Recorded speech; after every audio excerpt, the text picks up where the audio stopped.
Estamos de volta com o Jogo do Poder, recebendo o governador Tarso Genro e também com a participação do jornalista Cid Benjamin.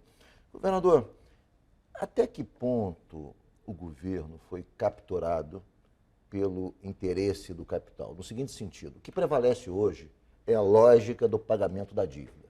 O que prevalece hoje é fazer superávit primário, fazer ajuste econômico, em consequência superávit primário, para garantir o pagamento da dívida, que, em última instância, é o grande interesse do capital. Ou seja, o governo age em função desse interesse e não em função do interesse social imediato e coletivo, é isso?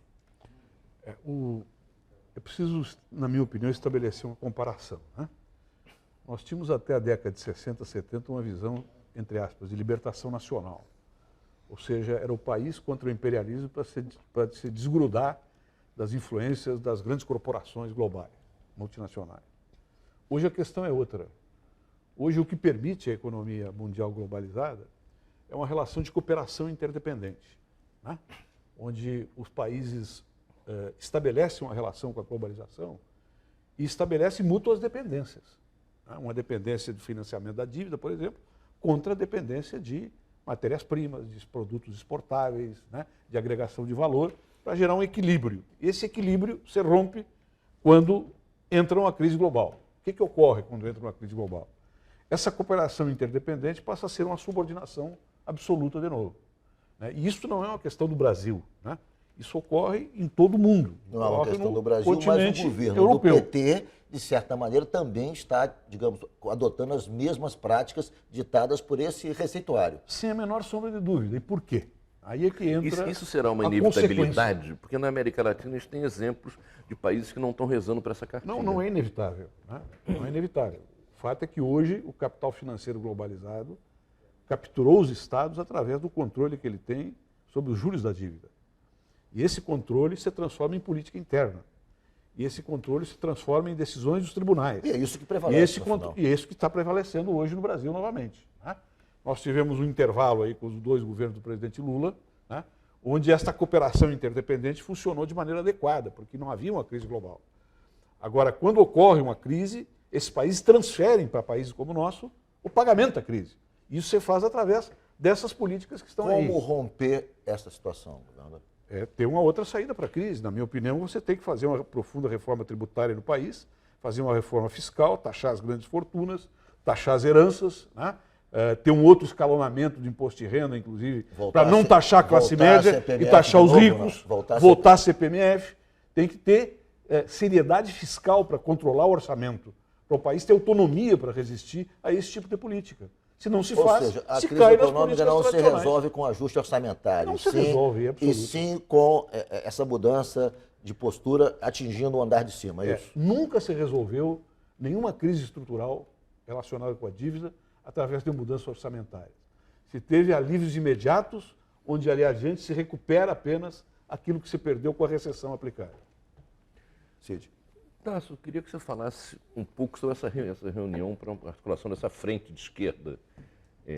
Os jornais têm divulgado, enfim, participam pessoas de vários partidos, tem você pelo PT, tem o Lindbergh do PT, tem o Randolph do PSOL, tem o Glauber do PSB, enfim, Roberto Amaral também do PSB e tal.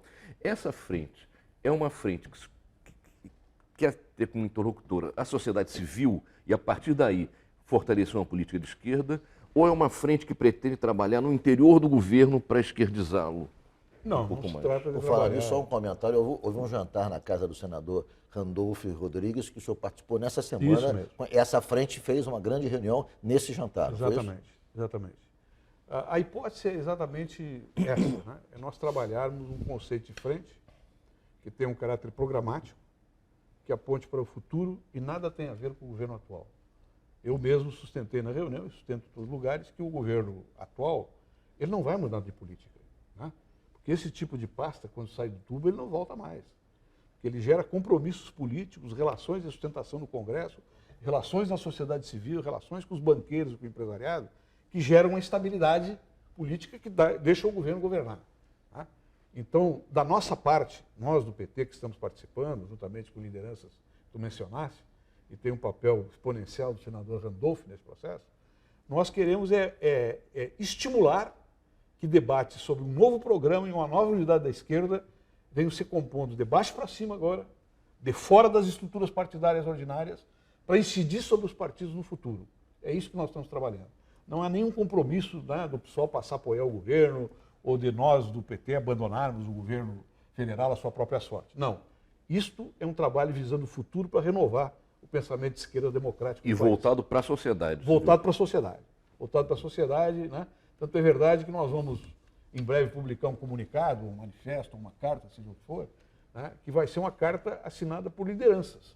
Seria uma nova carta aos não por brasileiros? partidos. Seria uma nova carta aos brasileiros? Eu acho que seria deveria ser uma carta dos brasileiros, para os partidos, para a sociedade, para os sindicatos, para os empresários, dizendo agora o que os brasileiros podem querer no próximo período. O próximo passo, então, desse grupo que está se reunindo é a elaboração e divulgação desse manifesto. Um documento político, né? Eu não sei como é que o pessoal vai chamar, onde a gente vai dizer o seguinte: olha, nós estamos dispostos a trabalhar, porque isso aí tem várias fontes, né?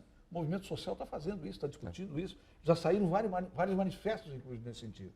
Nós queremos nos colocar como quadros políticos à disposição desse movimento de baixo para cima e dizer o seguinte: nós estamos unificados em cima de tais e tais pontos, estamos dispostos a colaborar para renovar o pensamento político da esquerda. E a ideia não é uma frente partidária exatamente, não. É uma frente virada para a sociedade. É claro que em algum momento, né, no próximo período, os partidos que acolherem estas posições vão se mover em direção a determinadas unidades eleitorais. Agora, não é o propósito imediato desta frente unificar os partidos agora. O governador, como é que o senhor analisa a relação ainda existente, obviamente, dentro do governo, entre PT e PMDB? O senhor acha que é uma relação vencida, que não tem futuro, que, enfim, que o PT pode, digamos, abrir mão desse apoio nesse momento? O governo também poderia, digamos, é prescindível esse apoio? Não, eu acho que nós não defendemos que o PMDB saia da coalizão, né? E que deixe o governo da presidenta Dilma ver navios. Nós temos uma responsabilidade com a estabilidade institucional do país e com a governabilidade. Né? Então nós não estamos sustentando. O senhor acha que, de fato, o PMDB garante a governabilidade? Nesses modos que está aí, que nós não concordamos. Por isso que nós estamos trabalhando com esta concepção nova. Né? Agora eu vou dar um exemplo em relação ao PMDB. Né? Eu tenho relações com quadros do PMDB excelentes, né? Relações de respeito, de nível, como o próprio prefeito aqui do Rio de Janeiro, com quem eu estive, né, articulado politicamente até um tempo atrás. Agora, lá no meu estado, quem representa o governo federal, nas conversas políticas para o estado, é o Eliseu Padilha, que não é do PT. Né? E qual é a relação que eu tenho com o Eliseu Padilha? Em termos de representatividade do governo federal, eu não posso aceitá-lo, porque ele é um adversário político do nosso projeto lá no estado e sempre foi, por mais respeito que eu tenha por ele como indivíduo e até como quadro político. Como o senhor vê a possibilidade do PT, no caso do Rio, já que o senhor falou no prefeito Eduardo Paes, continuar apoiando a candidatura do PMDB na sucessão municipal? Nós vamos lutar aqui no Rio de Janeiro, esses quadros políticos que eu estou ligado aqui, né, Molon, né, Lindenberg, Raimon, quadros políticos importantes de todas as áreas do Partido dos Trabalhadores, nós vamos lutar para que nós tenhamos uma candidatura própria aqui. E que se a nossa candidatura não for para o segundo turno, nós vamos apoiar um candidato de esquerda. Se o PT aqui mantiver o apoio ao PMDB, estiver na chapa apoiando o PMDB, eu suponho, pelo que eu tenho ouvido dos companheiros daqui, que haverá uma dissidência muito forte. Eu vou fazer um rápido intervalo, o Jogo do Poder volta em 1 minuto, hoje com o governador Tarso Genro.